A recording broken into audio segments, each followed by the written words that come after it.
एक कहावत है, चौबे गए थे छब्बे बनने, दूबे बनकर लौट आए। ये हुआ है किसके साथ? क्रिकेट की दुनिया में ये कहावत सटीक बैठी है बाबर आजम के साथ। और इसलिए मैं ऐसा कह रहा हूं क्योंकि जब रावलपिंडी के स्टेडियम में साउथ अफ्रीका के खिलाफ पहला T20 इंटरनेशनल हो रहा था, पाकिस्तान की टीम की ही नहीं पूरी दुनिया के क्रिकेट फैंस की नजर बाबर आजम पर थी, क्योंकि अगर बाबर आजम 9 रन बना लेते तो वो T20 इंटरनेशनल में सबसे ज्यादा रन बनाने वाले बल्लेबाज बन जाते। अभी T20 इंटरनेशनल में सबसे ज्यादा रन रोहित शर्मा के नाम है और बाबर आजम उनसे सिर्फ 8 नंबर पीछे हैं, 8 रन पीछे हैं। तीसरे नंबर पर विराट कोहली हैं। बाबर आजम को रोहित शर्मा का रिकॉर्ड ब्रेक करने के लिए सिर्फ 9 रन चाहिए थे। पाकिस्तान ने टॉस जीता था, बॉलिंग ली, तो जाहिर सी बात है साउथ अफ्रीका अच्छा रन उसने स्कोर किया, पाकिस्तान को अच्छा टारगेट दिया। सबको लगा कि अब बाबर आजम की बैटिंग तो आएगी, बस वो 9 रन बना ले, क्योंकि 4231 रन है रोहित शर्मा के और बाबर आजम के थे 4223 रन। 8 रनों का गैप था। अब ये 8 रन बाबर आजम 2 चौके से पार कर सकते थे और 1 रन ले लेते, यानी जैसे ही बाबर आजम 9 रन बनाते हिटमैन का वर्ल्ड रिकॉर्ड ध्वस्त हो जाता। T20 इंटरनेशनल में बाबर आजम सबसे ज्यादा रन बनाने वाले बल्लेबाज बन जाते। लेकिन अफसोस ऐसा नहीं हो पाया। कॉर्बिन बॉश की तेज गेंद पर बाबर आजम ने एक अजीब सा शॉट खेला। बाबर आजम क्या करना चाहते थे वो उन्हें भी नहीं पता। गेंद सर्किल भी पार नहीं कर पाई और कवर पर खड़े फील्डर रेजा हेंड्रिक्स ने उनका कैच पकड़ लिया। 0 पर बाबर आजम ने बनाए 2 गेंद पर 0 रन। रावलपिंडी के मैदान में पाकिस्तानियों की जो तादाद थी दर्शकों की 15,000 से ऊपर थी। बहुत बड़ा स्टेडियम नहीं है रावलपिंडी। 15,000 से ज्यादा दर्शक मायूस हो गए। उनको लगा कि आज वो जो वर्ल्ड रिकॉर्ड बनते देखना चाहते थे, बाबर आजम का T20 में जो रिटर्न देखना चाहते थे, और 3-4 दिनों से पाकिस्तान के अखबारों में जो ये सुर्खियां चल रही थी, बड़े बड़े हेडलाइंस चल रही थी कि बाबर आजम तोड़ देंगे रोहित शर्मा का रिकॉर्ड, वो सब चुप हो गए।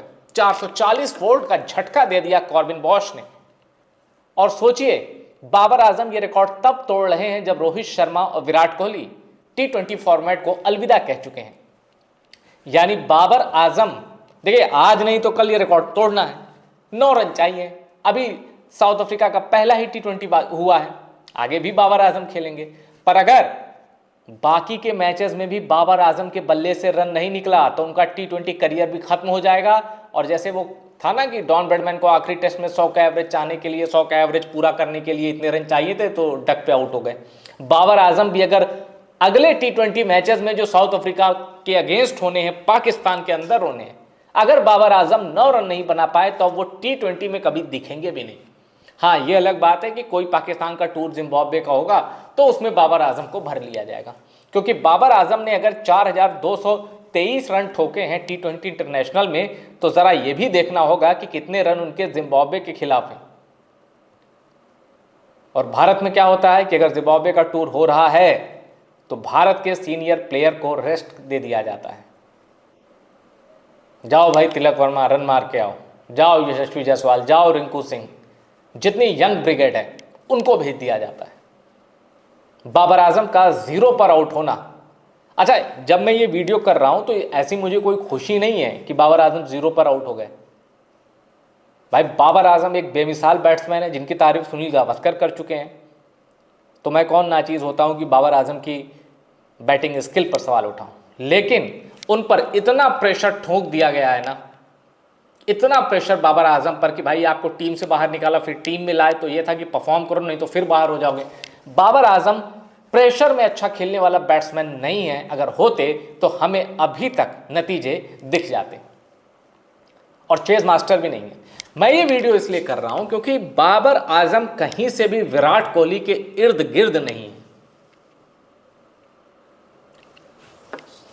विराट कोहली ने भी 2 टक बनाए ऑस्ट्रेलिया खिलाफ ओडीआई सीरीज में, इकलौता फॉर्मेट है जो विराट कोहली भी भारत के लिए खेल रहे हैं। लेकिन तीसरे में उन्होंने बता दिया कि भाई जमीन तुम्हारी है, नाम तो हमारा ही चलेगा।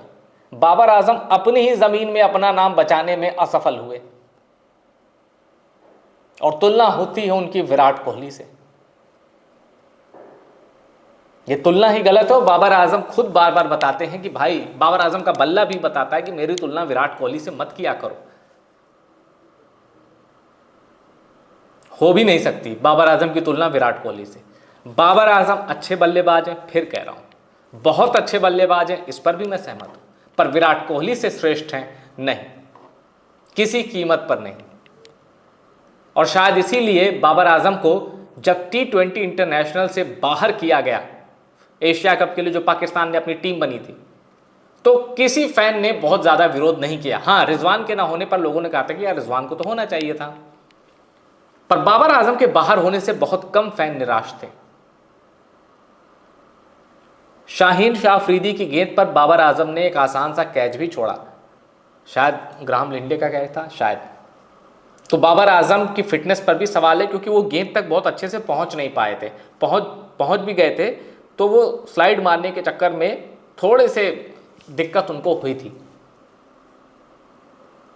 करीब से आप मूल्यांकन करेंगे, बहुत करीब से, बाबर आजम का पेट भी हल्का सा निकल गया। कहने का मतलब एक मुश्किल वक्त है बाबर आजम के लिए, और बाबर आजम पर अब पाकिस्तान की टीम डिपेंड नहीं है, बस ये पाकिस्तान की टीम की सबसे अच्छी बात है इस समय मौजूदा हालात में। उन्हें पता है कि भाई ऊपर से सैम अयूब के रन आ गए, नीचे अब अगर पाकिस्तान में मैच हो रहा है तो सलमान आगा भी रन मार देते हैं, मोहम्मद नवाज बहुत अच्छा कर रहे हैं, बहुत अंडररेटेड प्लेयर रखा है। मोहम्मद नवाज को जब मौका मिला उन्होंने परफॉर्म किया। और पाकिस्तान में तो खुशदिल शाह भी एक मैच विनर है, पर्ची प्लेयर है, पर पाकिस्तान के अंदर मैच हो रहा है, बांग्लादेश में मैच हो रहा है, तो खुशदिल शाह भी एक मैच विनर है।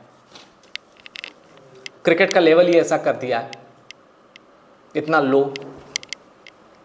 तो इन पर्ची प्लेयर्स के बीच बाबर आजम का कभी रुतबा था, पर अब पाकिस्तान उस साइड से निकल गया, क्योंकि पाकिस्तान को अब यकीन हो चला है कि बाबर आजम उतने महान खिलाड़ी नहीं है, उतने बड़े प्लेयर नहीं जितना हम मानते थे।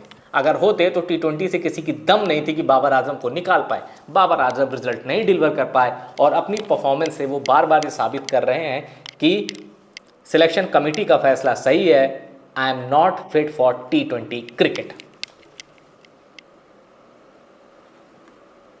पाकिस्तान के लड़के आके टेस्ट में इंग्लैंड के खिलाफ कितना अच्छा किया था उन्होंने, लेकिन अफ्रीका के साथ 1-1 से ड्रॉ खेल दिया।